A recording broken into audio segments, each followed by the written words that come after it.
And welcome to this edition of Conversations. I'm Jeff DeForrest. We couldn't be happier than to have you guys with us. We got a little doubleheader working today, or so we hope.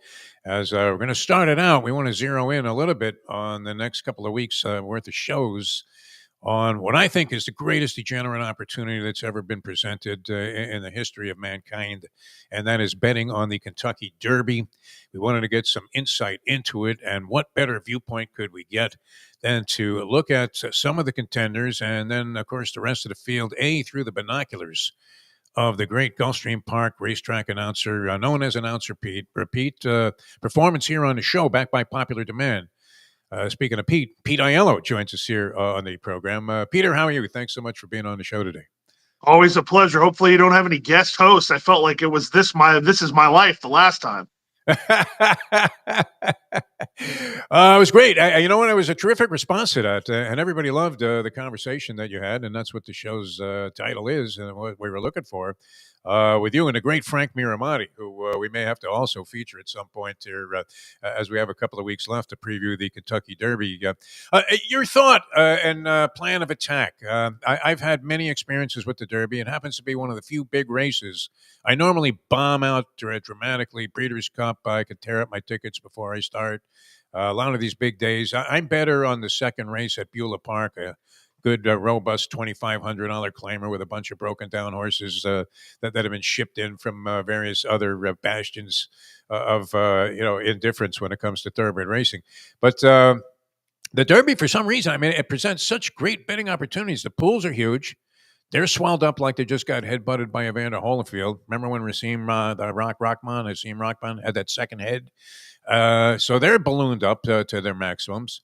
You got sucker money, you got dead money, you've got wise guys, you have all kinds of things, and you have 20 horses in the field usually. What's your thought about the Derby as a betting bonanza, being the longtime degenerate that you've been? Well, you actually set me up already by saying I prefer a $2,500 claimer at Beulah Park, but that's just the way I roll. That's the way I roll 365 days a year. I got to find Yes. an edge somewhere, and Right. that's the one thing about the Derby that's a good thing and a bad thing is that nobody really has an edge as far as knowing what's going to happen. So you are dealing from a level playing field. Unfortunately for me, handicapping good racing is not really my strong suit. I'll be the first to say that. That's a disclaimer for anybody taking anything I say as more than face value. But the one thing about it is that there's a lot of different storylines this year going into the Derby, as there usually is, and all of the ones that I keep hearing about, I'm not on board for. So, as you say about bombing out, I'm going to bomb out in the Derby. I try that every year; it never works. But why fix it if it's not broken? I've had a betting strategy. It's been successful working this with a partner. Now I make other bets on my own, but we pull a stick apiece, $100, and the first order of business is to pick 5 horses and put them in a trifecta box. Costs $60. You still have $140 of the pool money left to try and hammer something, maybe an exacta, maybe have multiple trifecta tickets. But it really paid off. One of the first ventures we had was in the maximum security disqualification race, where we had included, based on the opinion of one of your favorites, the great Jersey Kyle Martinez. He loved Country House coming out of the Tampa Bay Derby, even though I don't believe Country House even won the Derby that year. No, he definitely did not. Yeah. So he saw some kind of spark in this horse. We threw him in the box, and of course, he gets put up by, I want to say that was the only disqualification in Derby history of any sort. Is that true? Dancer's Image, but I think that was after the race. Okay. All right. Yeah. And with drugs, and we saw that recently, too. Where there was a disqualification with, what was that, a Baffert horse? Yeah. And then the award was given much later on, and still I think is tied up in the court somewhere in escrow. That money sits. But yeah, so it made a big difference. They put up Country House. The try comes back 11,000 for $1 as opposed to 3, which it originally was. So I've had good fortune in that regard. What kind of strategy do you use if you don't trust your own instincts? Which I'm figuring you're firing on all cylinders just because of the enormous opportunity that's there to make a score.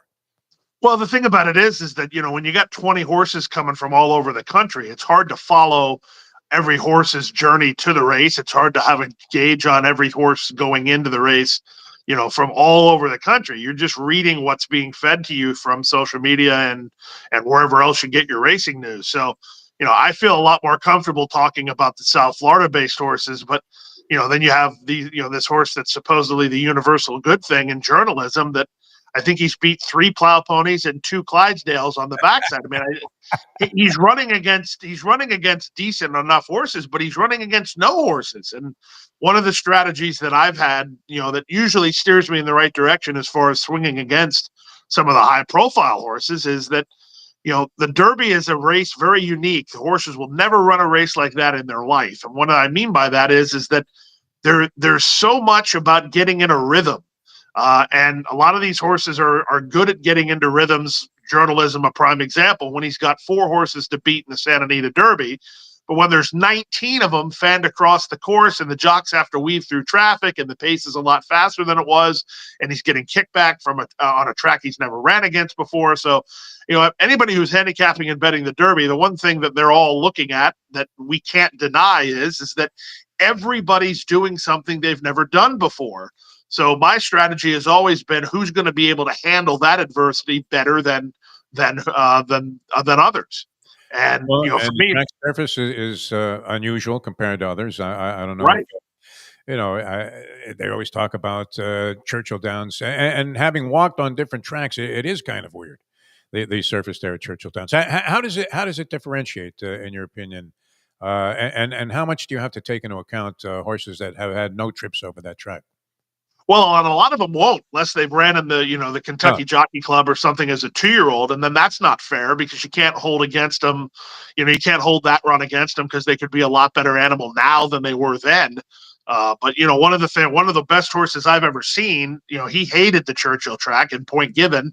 He didn't run well in the Breeders' Cup Juvenile, and then he kicked ass in every other race, and then he went to the Derby and he didn't run well in the Derby, and then he went on to win the Preakness, the Belmont, and the Travers. So there's definitely something to that, whether you like the Churchill surface or you don't. For my money, it's about as much. You can just toss all of the money I just took out of the ATM and throw it into the dumpster fire if I'm betting Churchill, because I, as a handicapper, on a day-to-day basis, don't have a good feel for that track. I'll handicap for closers and speed will win, and I'll handicap for speed and the closers will win. So, one thing I will say, from my anecdotal opinion, it does seem biased one way or the other. So you just have to kind of, you have to be fluid to the situation and play out the way it plays out during the day. But speed in the Derby has never been my weapon of choice. So I'm gonna roll with that again. If the winner is anywhere near the lead early, I'm going to be in big trouble.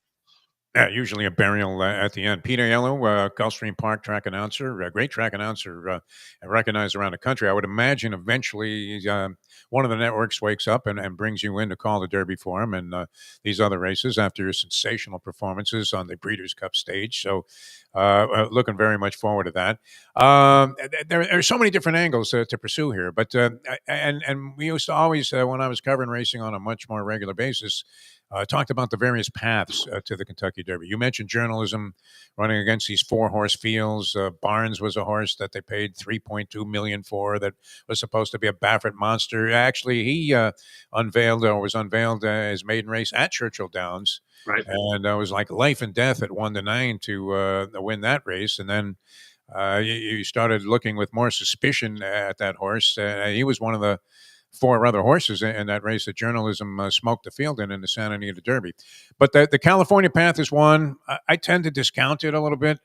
Northeast, of course, you have the New York circuit there, and we saw some key 3-year-old races there as well. You had were an eyewitness and the voice of the 3-year-old campaign here, which is a spectacular feature of the championship meet at Gulfstream Park. How far back do you take it? Do you go to the Holy Bull as the first indicator, and what did you see of the horses that competed here on the scene? Because they tended to flip flop victories. Yeah, well, Sovereignty is an interesting horse on a couple different levels because he won the Holy Bull without really being ready, and he looked to me like a horse that was just grinding home and outgrinded a bunch of stopping speed in that race. So everybody that agreed with that when he ran in the Florida Derby, they figured that Mott would have him tighter and better, and he would just be able to roll by everybody. And then that just never really happened. But the alibi there is a couple things. One, maybe he was a little more fresh than we thought he was the first time, so he bounced a little bit. And then the other possibility is that, well, there's three possibilities, I guess. The second possibility is he's just not that good, but that remains to be seen. But the other possibility is that, they're talking about track biases. Gulfstream Park is notorious for speed bias, and he was a ways back in the Florida Derby. So, maybe the track didn't suit him that day. And from a running style standpoint, I think he is a horse that you should consider in the Derby because, the race could fall apart. He's going to be coming when the race falls apart. That's how he's already won one of the preps to get into the race. So, for my money, of the two main Florida horses, that would be Sovereignty and Tappan Street. That is Tappan Street, Jeff. Who did you have to go to get the pronunciation on that? Because I'm calling it Tappan Street all day long. Well, I'm glad to hear that because I called him Tappan Street the first two times he ran, and then I was corrected by the great Andy Serling in New York. He said, "Hey, listen, I think it's Tappan Street," and I kind of brushed it aside and just filed it in the back of my memory. And then Acacia Clement, she messaged me during the week and said, "Hey, just talked to the part owner of one of the favorites, and the horse's name is Tappan Street, named after a street in Boston." Okay. And I said, okay, well, taken together between Andy and Acacia, unless they're attempting one of the biggest snow jobs of all time and trying to embarrass me on national television, I'm going to go with Tappan Street. And I went with Tappan Street, and you'd think that it was an international incident. I get, 3 or 4 calls after the race. Well, where did you come up with Tappan Street? Where did Tappan Street come from? And I said, I thought all you guys knew. I'm always the last to know this stuff anyway. So I guess I pissed a few people off by getting it right, which is a bit bizarre. You would think people would be rooting for me to get it right, but I don't know. That one I can't blame you for because I wouldn't even have thought to question that. I would have just looked at that spelling and said it's Tappan Street, and this is what we're talking about here. It's not quite like Trevor Demon, the great Trevor Demon, who recently retired when he was calling Ginobili, the basketball player. The horse was named after Gino Billy for a substantial portion, I believe, of like a Breeders' Cup race. I'm not even sure. My favorite Trevor Demon gaffe on that result as a Florida guy was he called Destine the whole way around the track, which I quite enjoyed that. And it's Destine exuding class as they turn for him here. I remember I was in the storage containers after they tore the building down at Calder. We were in the storage containers watching that race, and I remember they went into the clubhouse turn and he said it, and I screamed at the TV. I said, "What did he just say?" And then he said it again, and I started laughing. I said, "Say it again, Trevor, say it again." And he said it about 3 or 4 more times, and I just banged the desk laughing every time. Yeah, no, it's rough. I mean, when you're calling boxing and you juxtapose the two fighters' names, you're calling Smith Jones and Jones Smith, and then you realize it about midway through the third round. You're like, oh, geez, how do I explain myself out of this one? You're on live TV, so it can happen. All right, well, what did you make of that? The Florida Derby, like you said, the pace. Up front wasn't necessarily conducive for Sovereignty's run, although I wouldn't put a line through Sovereignty after watching that race. Tappan Street won by a convincing enough margin to make you think that was legitimate. How do these horses compare? You mentioned journalism to some of the others because the aforementioned Jersey Kyle, he loves Sandman and was hoping to catch this horse at a bigger price, but I guess Sandman went out and won at Oaklawn. Yeah, I like the horse. I won't spoil, but there's a horse that I like that I'm going to be betting my money on that has been running against Sandman. I'll leave it to that till we get there. I'll let you segue in there. But of the two Florida horses, I prefer Sovereignty to Tappan Street, and one of the reasons why, and this is just me, as you say, through the binoculars. When Tappan Street got launched into the clear about 3/8 of a mile from the wire in the Florida Derby, I thought once he put him in the clear, he'd pick the bit up and then blow by those horses like they were tied to the quarter pole. And that didn't really happen.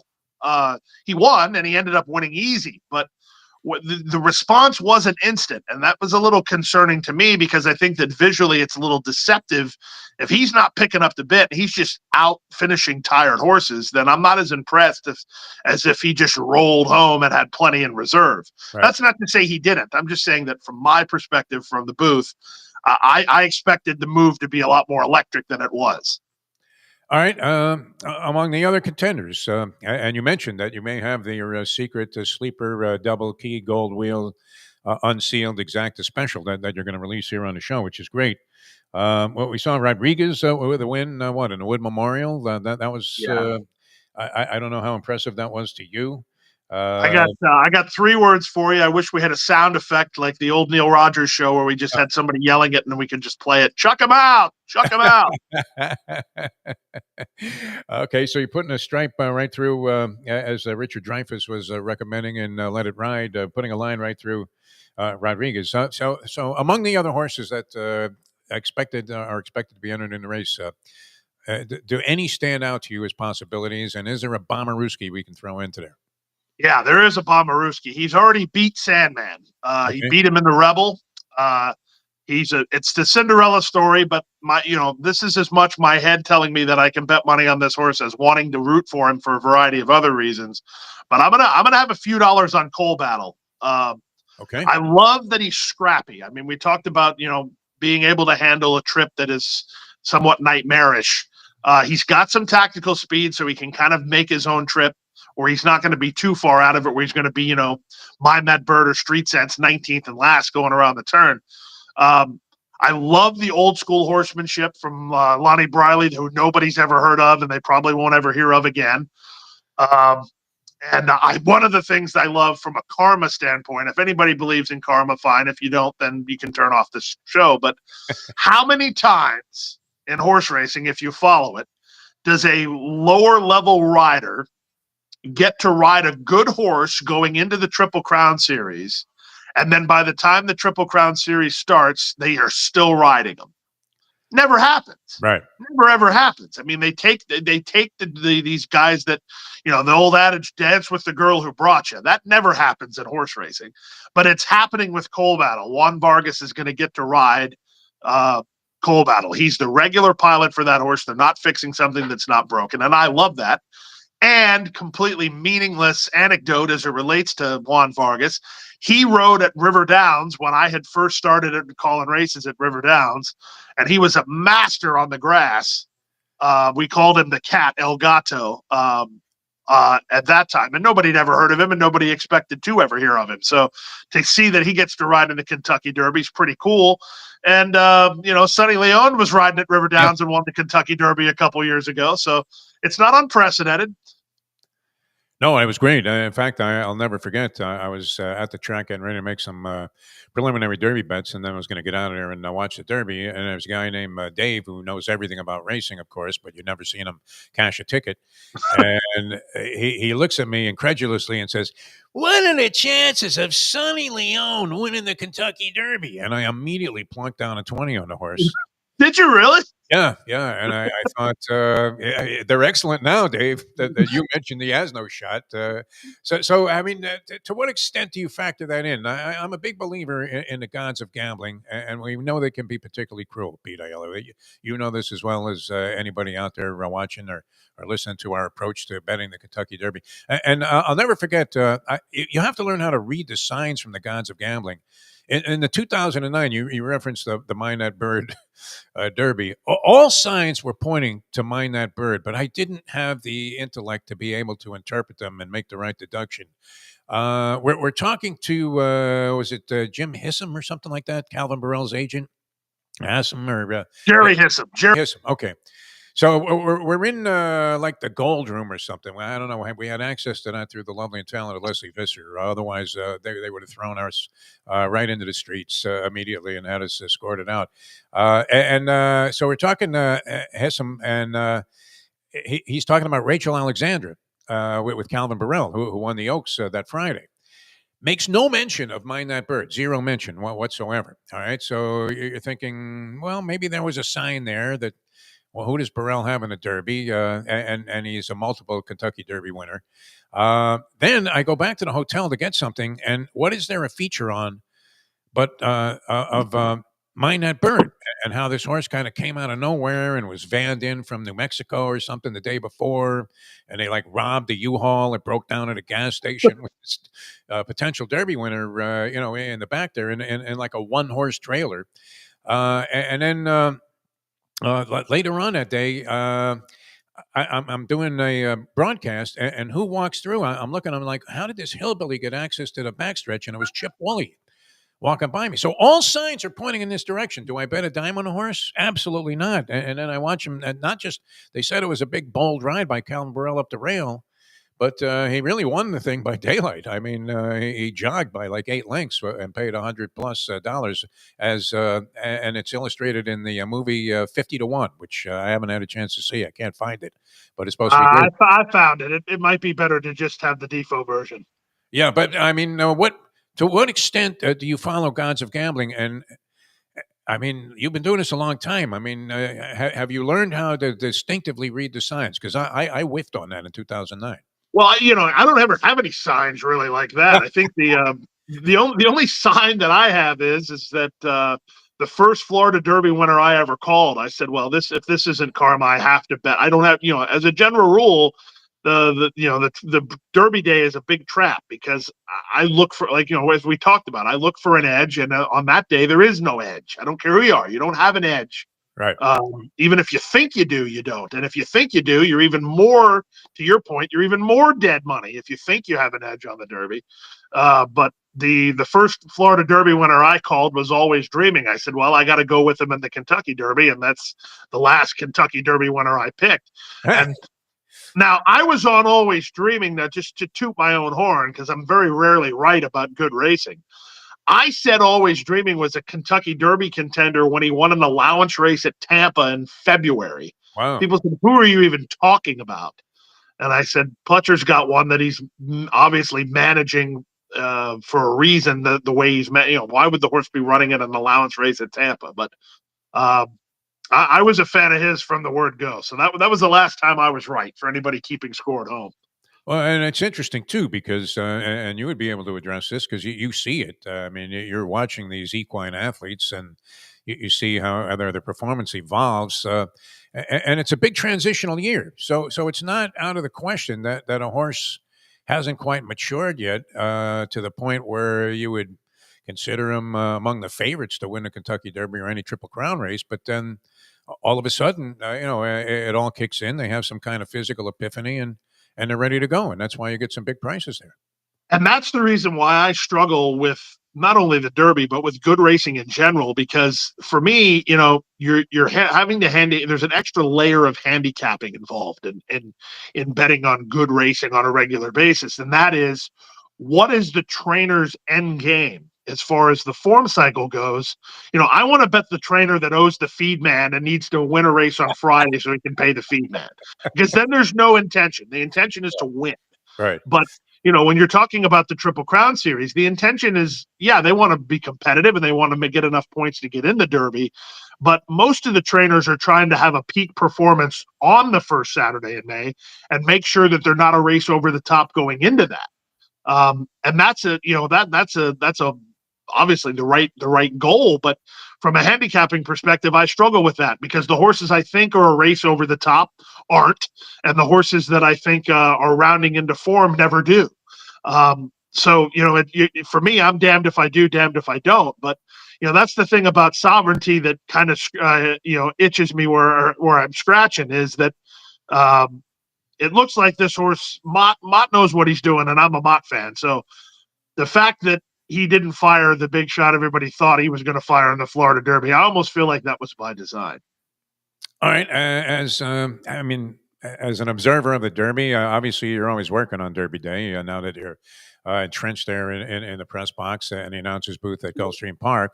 But in watching derbies over the years, I mean, what was your favorite place? Have you been to Derby? And if not, is Vegas the next best place to be? I've never been to Vegas either, if you can believe that. Oh. Can you believe that? There's Never the upset of the day. Get out of here. That's an impossible thing to consider. I know. Pete Aiello. I mean, this was a guy that was betting mules in New Mexico. And you want to hear?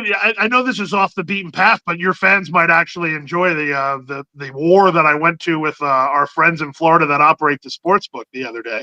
You want to hear that story? Sure. Yeah. I had a parlay going. Yeah. Into our next guest. I had a parlay going to It was women's volleyball onto Norwegian hockey, onto Russian ping pong, No. and I was closing to Icelandic women's handball. Okay. When you made this bet, did they call somebody? Hey, Mo, I bet I check on this guy. So here's the thing, right? Talk about having edge. It's a playoff game for the Icelandic women's handball league. Yeah. So they're taking bets on a tie, and I know for a fact the game can't end in a tie. So I take the favorite to close this parlay, and I'm getting, I think it was 9-1, and I'm up 1 with 30 seconds to go in the game, and the bad guys get a goal with 3 seconds to go for a tie, right? Right. Well, I know the game's not going to end in a tie because it's a playoff game. They have to eliminate somebody. So I'm not really that worried. So they go to overtime. My team steamrolls in overtime. They win 32-28. And my bet is marked as a loser. And I have been at war with the folks at the Hard Rock who will not concede and say that, no, sir, the winning bet was a tie. I said, but the game didn't end in a tie. There you go. Wow. And Big they said, dispute. yes, but it was regulation only. I said, well, the only problem I have with that is every time you guys take bets on soccer or whatever else, it clearly says excludes overtime or regulation only. I said, the reality of the situation is you guys took bets on a game to end in a tie that you didn't know couldn't end in a tie because 99% of all handball games can and oftentimes do end in a tie. But that's not my fault. And I got to tell you, I'm still a little pissed off about it because I didn't get a cent, not 1 cent. And I said, the worst part about it is if I look up the score on the Hard Rock bet, it shows my team winning. And it's all it says on my bet slip is winner. They won and you won't give me any money. Are you going to end up in tribal court? Because if you are, you're not going to win. No, I'm not going to win. I've resigned myself to the fact that I'm not going to win. And now to go further off on a very deep cut degenerate situation, I've become quite adept at the Magic City Highlight, and they've cut me off. I have to call you to get down on Highlight because they have limited me to next to nothing. Oh, because you've been winning. Let me bring in a consultant on this, and he's going to be guesting with us here. Scotty, are you catching any of this? We welcome in the great Scott Ferrall on the bench and everywhere.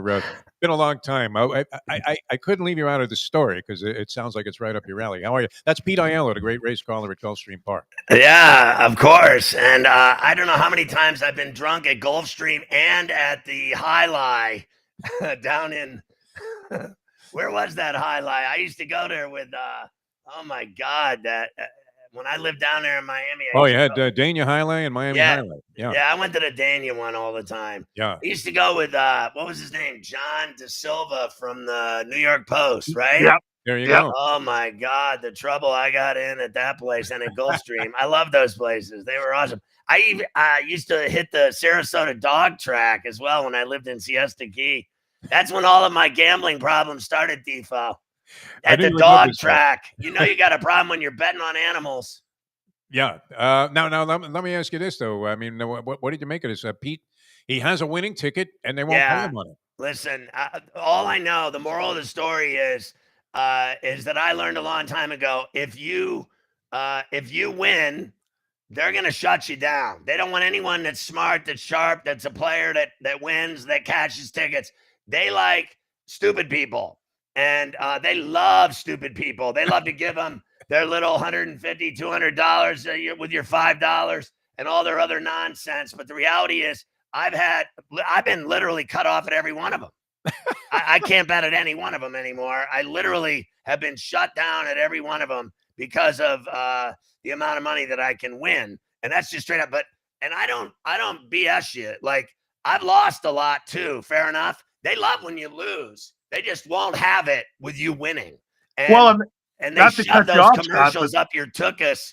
I watched the Cavs game on Sunday. Christ, I thought I was watching a FanDuel commercial for 3 hours. I didn't watch basketball. They were on the signage. They were on the floor. They were in the middle of the game. Barkley was doing his bad predictions. Like, it's just torture. They brainwash people. And then today I read that the biggest problem in America is high school kids gambling online at class in school, doing it while their teacher's trying to teach them something. What a lovely thought. That would have been me. That would have been me 100%.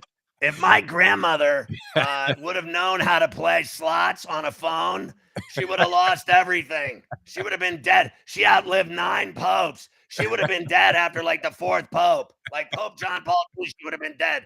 Because I used to take her to Atlantic City, right? And I'd take her down there once a month. And I mean, this broad played $20 a pull high-end slots. And she played for 18, 20 hours a day, drinking wine. I'm off in the sports book, sleeping in a chair. All she did was have dinner. The rest, 18 hours a day playing slots. You know, you got to, if she would have known how to play on a phone, oh my God. Christ, what a nightmare that would have been. Would have been Devo, over. you and I have been, I can't even believe Pete hasn't been to Vegas. Christ, you and I, haven't we been in jail in Vegas? I do remember a sort of deal there where it was very unfavorable. I made mention of it earlier here. And, Yeah. you know, it reminded me, I mean, when I first started going to Miami High Line, I couldn't believe it. The place was rocking. There'd be 7,000 people in there. They called it the Yankee Stadium of Highline. But there were also the Colombian drug lords up there in the restaurant. And they never let you down. Like it was Vegas, amazing. You get ripped off. They would pull the thing off, like they put those silver things like you're in a Chinese restaurant on all of the dishes. They pull it off, and then when they came back 4 hours later, nobody touched the meal because they had like a pyramid of cocaine in the middle of the table. Which was fantastic at the time. It really was. Then I had open heart surgery. That was the end of that sport. You had to cut that off. Let me get Pete's pick. So who are we going with? You're going with the horse that went against Sand Devil, right? Cole. Yeah, I'm going Cole Battle. You want 5 for a try box. Here's the 5. 2 of them are going to be super bombs. Write this down, Ferrall. Cole Battle, Sovereignty, Chunk of Gold, who you will be 80-1. Sweet. But he's another one, Scrappy, that always seems to get a slice. Yeah. The Tapan Street, because of my Florida connection, and Sandman. There's your 5. You heard it here first. All right, we're going to roll with that. Pete, I can't thank you enough. Always a pleasure, my friend, and glad you got a chance to do a little crossover here with the great Ferrall. And thanks so much for joining us. Great job at Gulfstream. Great spot. One of the great legendary spots of all time. I used to love it. I mean, I like that. I love Santa Anita. I used to go to Bay Meadows, and my favorite of all time, Del Mar. Surf and turf. That's when the surf meets the turf. Thanks, Pete. We'll talk to you again soon, I hope. All right. Take care, guys. Pete Aiello, ladies and gentlemen. You know, all right, so we zero in with, let me make an official intro here on the program because you kind of came in mid-conversation. Yeah. And it's a pleasure to catch up with you again. I saw you were doing stuff on Sports Grid. Right. And I keep seeing the promo for your show. It's coast to coast now, right, Ferrall? Ferrall, coast to coast. It's the craziest thing. When I started, it was so I left CBS Sports Radio. They lured me to Sports Grid to do this show and gambling talk. And you know, I'd always done gambling talk on my show since Ferrall on a Bench in the 90s in Los Angeles, syndicated everywhere in like 250 markets. But it was a New York-based show. I was just living in LA doing it. I was on WFAN in New York. So I had done gambling talk always and had been in trouble for it. I'd always had problems with program directors and suits that I was talking spreads and money lines and teasers and totals. And then, so Sports Grid lured me there like 6 years ago. And when I started, it was literally, I was doing it at the Meadowlands in the, the syndication room where they do all the horse race. Yeah, the satellite room. And they got all the horse races on. And I was sitting in there with those degens and loving life, doing the show and betting on ponies every day. And then 6 years later, we're in 300 million homes. Oh, nice. And I'm doing, I do the show from my own studio. I don't do it there anymore. When COVID hit, I built a studio in my home in New York City. And that's where I do the show every day. And then periodically I'll go to the network studios. They have one in Manhattan and then they have one down the Jersey Shore. So it's been fun. It's a cool show. I work with guys that I've been with for a long time. Like my producer Mafia, you remember 20 years he's been with me. And then I work with this guy, Mike Carver High, who's been with me now probably around 12 years. and he's my foil. He's my sidekick. He's my co-host, whatever you want to call him. He was a producer of mine at CBS Sports Radio, and I basically saw Artie Lang in him. And I thought that he was, because I had worked at Stern for 10 years, Right. and I worked with Howard and Artie and all those guys. And I always felt like Howard was brilliant with the people that he put on the show. And I thought that I had that gift as well, and finding good producers and turning them into on-air talents. You saw me do it with like the Beast down in Miami and Zach Krantz. I did it with this guy. I did Harbor High, and he's been the best of all of them in terms of being in sync with me, being in rhythm, being in concert, being funny, being hilarious. Our timing's really good together. Meanwhile, the funny thing is we have absolutely nothing to do with one another in real life. Like, he's an Islander fan, and as far as I'm concerned, I hope he dies. He likes the Buffalo Bills. Screw the Buffalo Bills. I'm a Steeler and Penguin fan, and you know, I like Miami teams too. I'm a huge Canes guy, and you know, I have a place in my heart for Miami, living down there as long as I did. But this guy's really good with me, and we do the show, and it's kick ass. The show gets huge numbers every day. It's on every television known to man, like smart TVs. It's the craziest thing I've ever seen. Like, I've never been distributed like I am now. Like, even when I was on radio with you and everything, and was on in, you know, syndicated everywhere and national and all this other stuff, it was never as big as this. This is not only is it in 300 million televisions, it's also all over the world, and it's also on radio on Sirius XM channel 159. And dude, I don't even care. I love Sirius, and I always did, and I was on Howard, and I like it. I listen to it in my cars. I have it. I enjoy it. But I'm so busy doing TV every day, I don't even realize I'm on the radio anymore. I don't do a radio show anymore at night, late night, like I used to. Most of my career, 30 plus years at late night, I think I was kind of the king of late night sports talk. And then when I did mornings, I was always hungover and strung out. It was always bad. Like, I was always strung out, and they would have to come get me to do the show and stuff. I wasn't meant to do mornings. I did mornings in Miami. I did mornings in New York against Howard, but I like doing the TV better, like we're doing right now. This is the same thing I do every day. This is my studio that I'm on in when I do Ferrall Coast to Coast on Sports Grid. So it's a good gig. I don't know how long it'll last. I've always said they always screw up everything.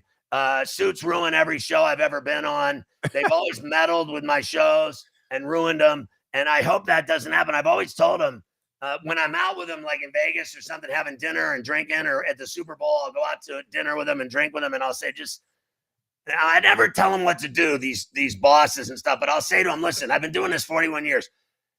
Just leave it alone. Exactly. Just leave it alone until it kills itself. Just like an animal. Let it live until it dies on its own. I have seen, you know, these guys. Here's the one I've always heard, Defo. It's September. You know, it's the fall book. We gotta change the lineup. Oh yeah, of course. Like, whatever. What are you doing? They ruined MASH, Hill Street Blues. Don't get me started. I'll be on a tear. I've always said, just leave it alone. The show gets great ratings. People love it. People dig it. People count on it. It's consistent. It's always good. I always say we're good even when we suck. Yeah, well, I mean, you were way ahead of your time. I remember many times I was also inclined to get into a gambling vernacular there and talk at a time where it was sort of taboo. It was like Phyllis George was going to lean in and You're say, right. The Greeks talking about gambling again. Get the hook. Yeah. And you would have some program director come running down the hallway to the radio booth, if you're doing radio at the time, and with a sledgehammer ready to break the glass and get in there saying, hey, listen, Scott, if you don't stop talking about this right now, here's your contract. It's going in the shredder. And they treated me like a pedophile, Defo. Like they literally treated me. You got to remember, I was doing this in like the 90s. Yes. It started in Chicago, where I started doing the spreads and stuff every Friday on my show, and people would count on it. With a paper and pen, they'd write down all my picks. Then I went national in Vegas. It got even bigger. Then I went to CNN. It got even bigger. Then I got on Ferrall on the Bench National out of LA for, like 5 years, and it got even more enormous than ever. And really, that's when the problem started. When I was on 250 stations, I literally got sued 1,000 times for gambling, as if I was a pedophile or a drug dealer. They treated me like I was raping children and that I was a bad influence. They literally said, I have a picture even from Miami on my wall right over in the corner here. I won't pull it off and show you, but you know what it says? It was the Miami Herald, and it said, if Neil Rogers is God, then Scott Ferrall is Satan. And here you were just doing a march down Biscayne Boulevard to get 4 people to go to a Marlins game. I remember that campaign. It was very successful. Now listen, I did that season in 03 where we had the Ferrellovidian section in left field. They would draw 3,000 a night, but I had 500 full every night of drunks, junkies, and homeless people and strippers. And we would drink and do drugs. And then they won the effing World Series. It was the greatest thing ever. They went all the way and beat the Yankees in Game 6 in the Bronx. It was the best year of my life. I loved it. But I also had problems there. I mean, you had latched onto a complete loser, and they end up becoming the world champions. How about this? Do you remember? I don't know if you remember the story, because you and I have done all kinds of felonies together. I love you. I had the Scarlets Open in the Bahamas, and all the strippers were naked on the golf course doing, bad things on the tee boxes. And the federal Bohemian police raided the golf course, and I ran to my suite. And then I tore out in a cab to the airport and flew back to Miami and got out of there before I got arrested. But I always loved those girls. They were dangerous, nothing but trouble. And back then, remember, I had 34C was my girlfriend, but I wasn't married at the time. And so I wanted to sleep with them all at the same time. Let's just be honest. Now I've been married to her 25 years and I have 2 kids. I got one in college at San Diego State, and I got one going to college. And I think she's going to go to, believe it or not, since I grew up in Boca, she wants to go to FAU. She grew up on the beaches of Boca. I lived in Boca, you know that. Yeah. I had a place for 55 years in Boca, and she wants to go to FAU. I'm like, all right, go to FAU. She wants to be an Owl, and she's going to apply to like UConn and Tennessee, but she wants to go to Boca because she loves the beach and she loves surfing and she loves the sun. So ideal. Maybe I'll move back, Defo. Yeah. I'll move back to Miami. I wish I had known about FAU when I ended up at Syracuse. It would have been a far better adventure here in the sunshine. All right. You were an early proponent too. I mean, another sport that was sort of taboo to be talking about what was hockey, even when the playoffs were on. And you were such a huge advocate that this was the game. And you were giving picks and analysis, and then you ended up becoming a voice of the Atlanta Thrashers. Yeah, in their inaugural season, did you not? I did, and it was a nightmare. I've said this on the air before that expansion back then was they gave you a crappy team with no talent. They gave you old hack veterans that were washed. We had Ray Ferraro, great guy, I love chicken parm, but he was finished when we got him. We had guys like Per Svartvadet. No one's ever heard of that guy in their life. I'll never forget his name. That's how bad he sucked. And he was a great guy, but the team was awful. We lost 57 games and we tied 11. It was embarrassing. And, I was crazy. I was definitely wild. I was Harry Carey. I swung a hockey stick in the mic. I drank in the press box. That was frowned upon. They said that I'm not allowed to drink in the press box. I said I have to drink to watch this team. We're down 7-1 every night. Believe me, I'm going to keep drinking. You might as well just fire me. So they did. And the best part of it is that I did a 4-year guaranteed deal. So they paid me every 2 weeks for 3 more years. Best job I ever had. And even better, they went bankrupt and moved to Ferrellapeg and went under. And if they give that city another hockey team, I'm going to cut my feet off. How many times do you have the Flames and the Thrashers? You lose, you swing and miss twice, you're going to give them another one. Why? Because they said they want to move it out of the hood and out to where all the rich white people live. How unbelievably racist is that? Like it used to be downtown and people were afraid to go to the games, including me. After the games, I'd run. I was in the media parking lot. I'd run to my car. When the Braves played on the south side, you literally had to run to your car. Yeah. But at least on the way to the car, you could score crack. All right, we wanted to get your viewpoints too on what's going on. Because is it fair to say that in your assessment, with all the, I mean, you cover all sports and are knowledgeable, and have in-depth viewpoints on Right. virtually everything, but and you have to in this racket. But you've been such a proponent of the NHL. Is it fair to say? I think it's obvious to a lot of people that the Stanley Cup would be the most difficult of all team sport titles to win. I think it is. I think it's the most violent, that's for sure. I think the two best sporting events in America are the NCAA basketball tournament and the Stanley Cup playoffs, and particularly the first round. Now, I think back in the day, they would have more of those situations like last night where they had 4 games going at once. Back in the day, it used to be, I think, 8 games going at once. Yep. They'd all be playing that first night. Now they do all these one at a time games. Last night, they kind of bled into each other, which is the way they used to do it. Just start them all and let fans choose which ones they want to watch. Now, look, I thought Saturday, the Jets game was okay. 5-3 over the Blues. They scored with a minute and a half left.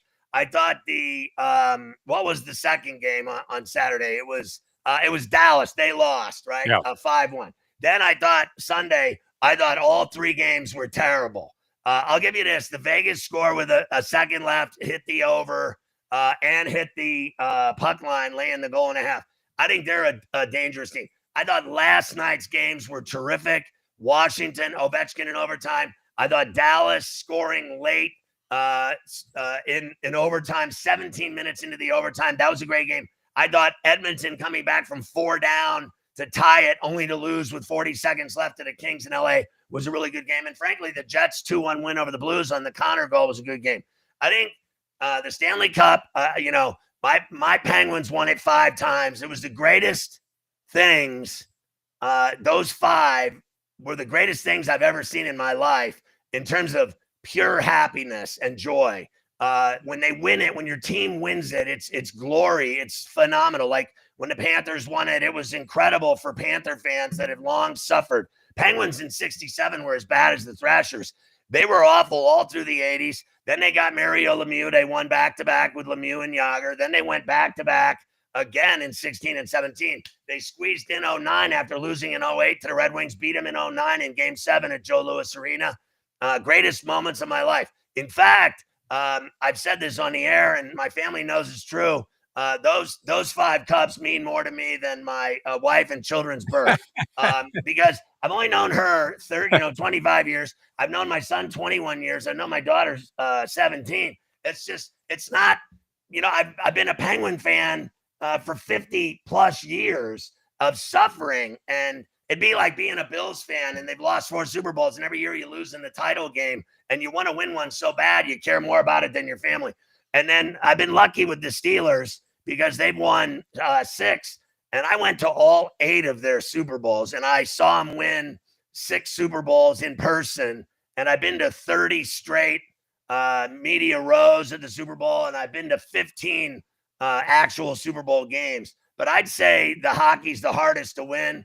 I think, these other sports, I don't deny it's hard to win the Super Bowl. I won't deny it's hard to win the World Series and make it through the playoffs. But, in terms of violence, I think the NHL, that many games to win, supersedes the NFL. The NFL, to me, is very physical and violent, and it's intense, but there's not as many games that you have to win. You could still play even more games than winning 16 games. You could be in, a bunch of overtime games, and you could lose, and then you finally, how many 7-game series can you be in, right? So I just think it's the sheer audacity of how long it takes and how violent and physical and cardio and skating, and they're all beat up with, full body bruises, ribs broken, feet broken, ankles broken, backs broken, faces, teeth. They have scars all over their face. They're bleeding. They haven't shaved in 2 months. It's intense. And I covered the league for I've covered the league for over 30 years, and I did the play-by-play. No one ever said I sucked at it. That always made me feel good. Everyone said I was really good at it. And I never missed a goal. Mike Lang, the legend, rest in peace, the Penguin announcer, I'd say that one of the greatest play-by-play guys of all time in hockey. He always told me when he taught me how to do it, he said, because I had never called a game, I just wanted to be him. And he said, never miss a goal. Never miss a goal. Watch the game. Stay on the game. Stay on the puck. Never miss a goal. Talking about something else. You see guys all the time. They're talking to the color guy and the goal goes in and they miss it. I never had that happen once in 82 games. No one ever said I sucked. Being fired, Defo, is not that big of a deal to me. As you know, I've been fired 25 times. Well, I mean, it's kind of like Angelo Dundee used to tell me, you don't know what a guy has until you see him suffer his first loss. And you don't know what you're going to be in the business until you've been fired for at least. How many times, like in radio, I've been fired? I got fired once in bed. I was sleeping. I got fired. He called me up. He said, you're fired. I said, what for? He goes, because you're friends with him. Click. He hung up. So the afternoon show got in trouble in New York. They had it was Opie and Anthony, and I'm friends with them, and it was crazy. And I did mornings, they did afternoons. They convinced some couple to go into St. Patrick's Cathedral on the Day of Atonement and have sex in front of 200 parishioners. That didn't go over well with the CBS or with the city or the mayor or the police. And then they fired everyone. They fired 40 people the same day, and they called me. I was in bed. Yeah, usually it's not pleasant. I always I managed to avoid the embarrassment of being escorted out by security, but I did get my indoctrination. I got my first job in Miami at WINZ, was an all-news station, one of several all-news stations. I'm going to do afternoon drive sportscast. They gave you 3 minutes per sportscast every half hour for 4 hours. So I did that. Very unusual. So I come in for my first day. I had filled in for a guy. And then a few weeks later, they called me and said, well, we're getting rid of this guy, and we want you to replace him. So I didn't know the person at the time. I'd never met him. And I come in for my first day, my first shift, and there's a pair of cowboy boots on the desk and some guy's gear. And so I go to the program director, and I say, hey, am I supposed to be at work today? There's somebody else's stuff there. It looks like they're getting ready to do the shift. He goes, bleep. I forgot to fire Berliner, and it was Ed Berliner. So he told me to go outside and then come back in. And sure enough, when I came back in, the guy's stuff was gone. But you realized how cold is this business? I had a guy go down in a plane crash. I was about to replace, and they call me and they say, "Don't worry about Zagacki. We'll take care of that." I'm like, meanwhile, then he ends up the voice of the Canes. Yeah, I look, it's funny. I was such good friends with Neil Rogers, right? Like, so. Yeah. He loved you. Yeah, he really did. I think the two greatest talents that I've worked with are Howard Stern and Neil Rogers. And it's real simple. Neil was the funniest guy I ever met in my life. And Howard wanted Neil on his channels. And Neil wouldn't leave QAM in Miami, even though he lived in Toronto. And he used to let me use his Corvettes and his season tickets to hockey games. Like, he collected Corvettes and boyfriends, and he collected, and he loved hockey. I loved him to death. And I remember when I got fired in Miami, they got all nervous about some things I said on the air. 3 years later, I was cleared of all of that on, in my numerous lawsuits filed against me in my career doing shows, and my mouth was certainly like a razor. But I thought that show was great down there. And to have, me on and then Neil Rogers back to back.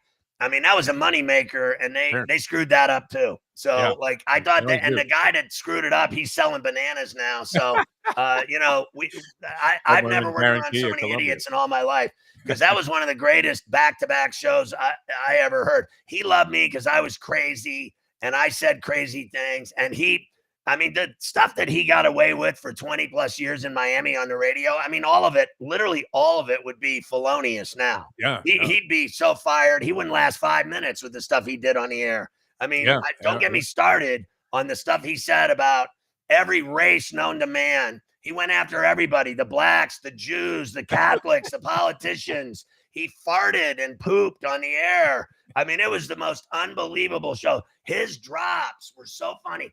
Do you realize that to this day, they play his drop? They have a Twitter thing on X where they actually still have like Neil Rogers radio fans, and they play the clips and stuff and shows on there. every day, all day. And I know I'm a member of it because I was, such good friends with him that they wanted me to be a part of it.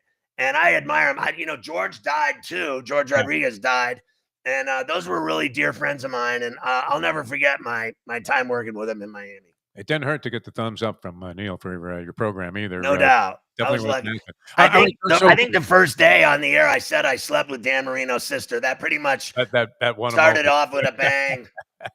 Who wins it all this year, Scott Ferrall, in the NHL and in the NBA? Listen, well, first of all, I think one of the toughest teams is Vegas. Again, they win the Pacific for, I think, the 5th time in 8 years. They're tough. They're deep. They're loaded.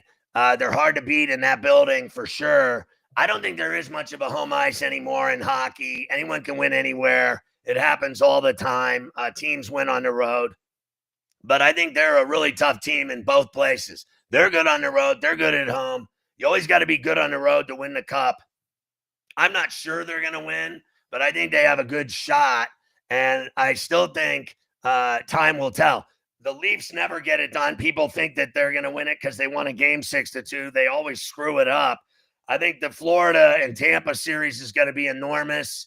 And I thought the Caps looked pretty bad last night, blowing that 2-zip lead at home to a young team with, I think, 7 or 8 guys never played in a playoff game in their life, and yet they gave the Capitals all they could handle. That's all I need to see to know they're not going to win the Stanley Cup, that they could barely handle some young team with no experience. I know they won the game. That's not my point. My point is they should have buried them. They should have beat them by 3 or 4 goals. They had them at home by 2, and they let it slip through their fingers. And I'll tell you what, I'm not writing off the Edmonton Oilers. They lost last night 6-5, but they scored 5 straight goals to tie that game. That was crazy. I think that's going to be good. Look, the teams in the NBA I like are the Clippers. And I bet on them in game 1 and covered by a hook. And I bet on them again last night. I love Kawhi Leonard. I've been a fan since San Diego State. My son goes there, as I told you. I have a retro Kawhi jersey from his days as an Aztec. Last night he was just phenomenal. He was 15 and 19 from the floor. Yeah.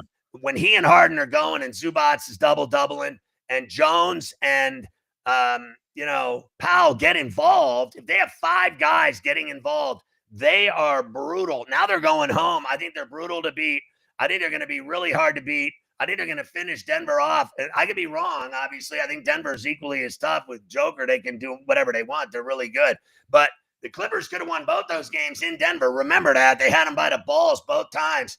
And they lose by 2, and then they win by 3. So the games are all going to be a lot alike. But at the end to it, I think they're going to be even harder to beat. And, as far as other teams, I think Detroit's going to give the Knicks nightmares in Detroit. I really do. I think Cleveland and the Thunder are both going to roll. The Celtics are going to roll into the second round. All those teams are going to roll. I think I took the T-Wolves from the jump over to Lakers. I don't think they have answers for not only Ann Edwards, but Nas, and it goes on and on in terms of McDaniels, 25 points. They didn't even guard McDaniels. He only had 3 threes. The guy can score at will. If you're not going to guard that, first of all, they can guard Luka Doncic, and they can let him go off for 37. It's everyone else that doesn't do anything that's the problem. I think Miami's dead against Cleveland. I think they're on another level. I thought Butler ruined the Heat season, and I thought he was massively disrespectful to Riley and his teammates, and he left that place. It looked like a murder scene when he left. There was blood all over the walls, blood splatter. Then he goes to Golden State. I think they're going to beat Houston. Houston had their chance. Game 1 at home, they farted, lost by 10. So I think they got problems. And at the end of the day, I wouldn't be surprised at all. I don't know how it lines up, but the Clippers and that T-Wolf team, they mean business. And Golden State with Butler and Curry and Green and what they have, obviously. The Rockets are young and really good, but the Thunder are better than all of them. And everyone thinks they're not going to win it because they're young. I think that was last year. Now they're just destroying teams, Tifo. They're destroying who they play. And I think they're a fabulous team. I think the difference on that team for me is really, we call him White Boy Rick. It's Hartenstein. That guy's floaters and rebounding and offensive rebounding and shot blocking and defending and his ability to score in the paint with those floaters is undeniable. No one can stop them. And then they got Caruso. So they added those 2 vets to that young team. And I think they're lethal. At some capacity, I think they'll be in the Western Final. I thought Hartenstein was a key addition there during the offseason and a big subtraction from his contribution to the New York Knicks. You're right. The Butler exit was more bloody than the Versace murder. If you remember that Canadian guy, it was kind of crazy. Scotty, love having you on, man. It was great to reconnect. And now, Ferrall Coast to Coast, Sports Grid. Where do people find it? It's on. It's on everywhere. It's like on TCL, Samsung Plus, Vizio, LG TV. Search Sports Grid. It's on Amazon Freevee, Roku, Sling, Fubo TV, YouTube TV, Fire TV. It's on Sirius channel 159. So it's on the Sirius Sports Grid app, sportsgrid.com/watch, and it's literally it's so easy to find. If you have a smart TV, just search Sports Grid and you'll find it. It's on at 3 to 6 East every day. I think you'll dig the show. I'm really proud of it. I think it's the coolest show I've ever done. And I think it's because it's on TV and radio at the same time. And it's, we got great, we're really abusive and funny. Like we make fun of everything and everyone and us included. And we abuse people and we have videos to prove it.